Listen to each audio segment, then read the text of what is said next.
To participate in the general public comment period, please call now at 818-238-3335. Speaking times will be determined by the total number of public comment cards and callers in the queue at the start of each public comment period. For 1 to 20 total speakers, each speaker will receive up to 3 minutes. For 21 to 39 total speakers, each speaker will receive up to 2 minutes. And for 40 plus total speakers, each speaker will receive up to 1 minute. No additional comment cards or calls will be accepted once the public comment period begins.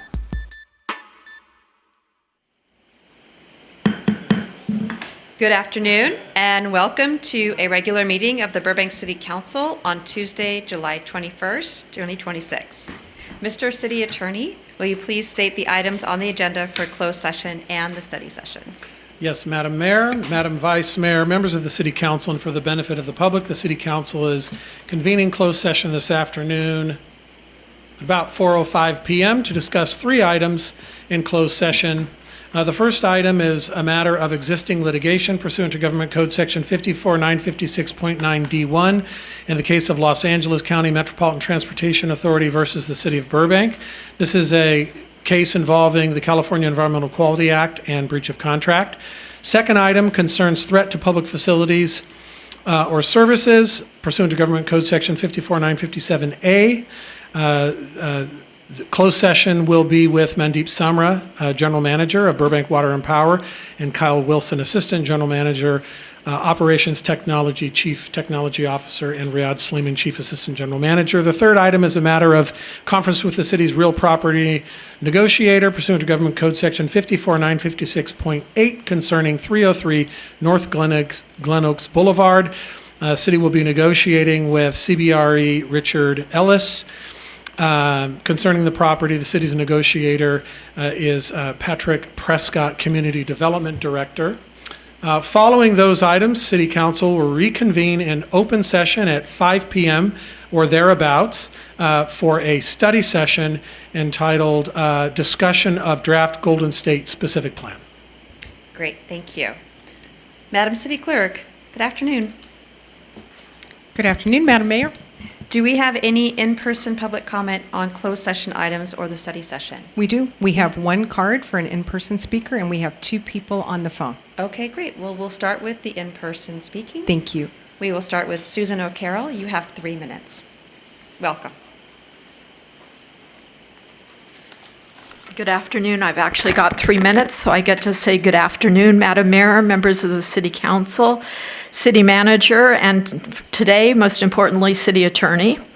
I'm here because I would like to congratulate the City Attorney and the city's legal team on turning things around at the court hearing last week and fending off Metro's attempt to get an injunction against Burbank to force approval of permits for the BRT.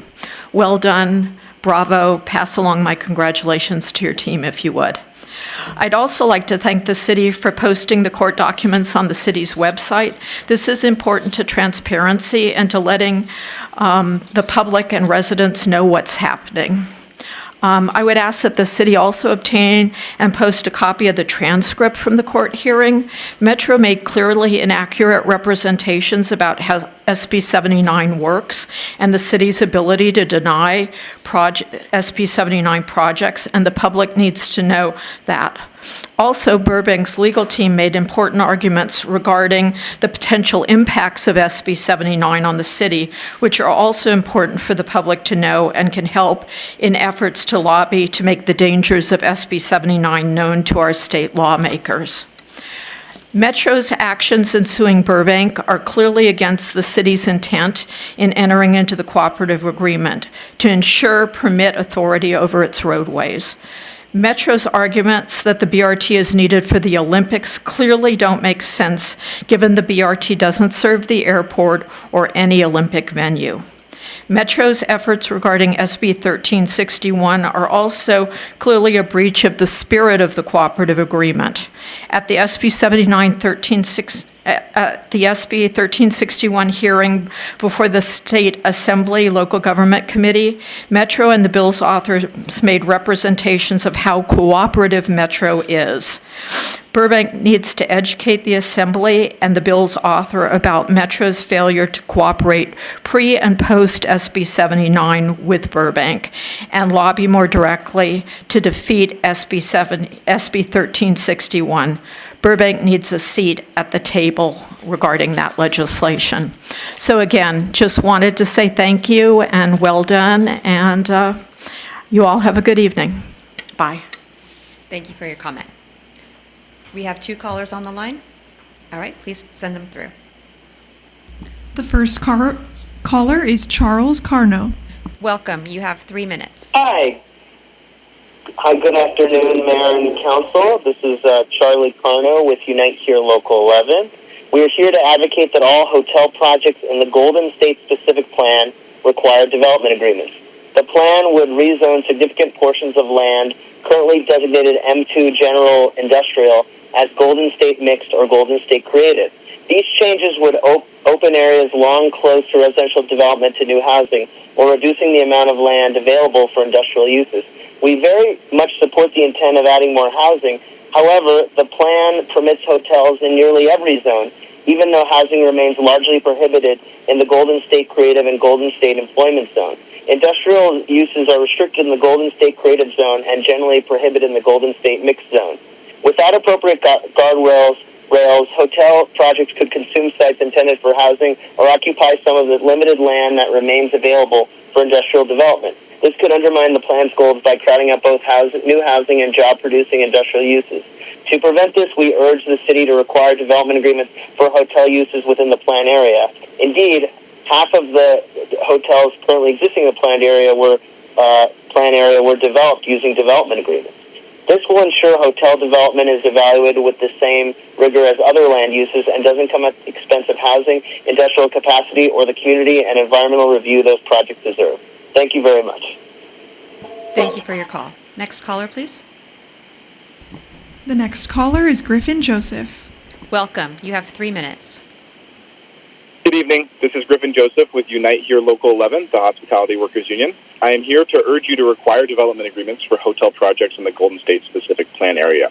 Development agreements are not new to the hospitality projects in Burbank. Half the hotels in the Golden State Specific Plan area were built through development agreements. More recently, a housing and hotel project was approved via development agreement in the downtown area. Because the plan does not rezone areas currently designated planned development, significant portions of the plan area will already require development agreements for all uses, not just hotels. Our proposal simply extends a familiar workable tool as a use category that currently escapes it. Development agreements also offer real advantages to both the city and developers. They give the city greater discretion to secure enforceable community benefits and mitigate hotel impacts, while giving developers certainty by locking in applicable land use and zoning requirements at approval. Without appropriate guardrails, hotel projects could consume sites intended for housing or occupy some of the limited land that remains available for industrial development. Development agreements will allow us to get the kind of hospitality development that we need. Burbank would not be alone in requiring development agreements. Other cities have adopted development agreement requirements for hotel projects. For example, in Buena Park's Beach Boulevard Entertainment Corridor Specific Plan, hotel and entertainment projects generally require development agreements. This ensures the city can decide whether a hotel use is best for the site. Another example is Glendale's Downtown Specific Plan, which was updated to require a development agreement for all new hotels to permit the use, require minimum standards, and memorialize additional amenities and other mitigation or community benefits in exchange for the development incentives, for example, increasing height or FAR. This makes those conditions much more precise and enforceable. Santa Monica's Downtown Community Plan also requires development agreements in certain sites.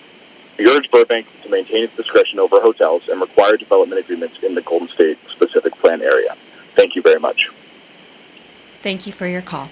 That was our last caller? Okay. There being no further public comment, I now declare the public comment period closed. We will now proceed to a closed session meeting. We will reconvene the council meeting at 5 p.m. in the council chambers for a study session. The regular session of the council meeting will begin at 6. The public is invited to view the meeting online or by TV and will be able to provide public comment by appearing in person or by calling in directly at 818-238-3335. Public comment is accepted in person and on the phone for general public comment. The public comment period for the report to council will be taken in person only. The televised portion of the closed session is now over.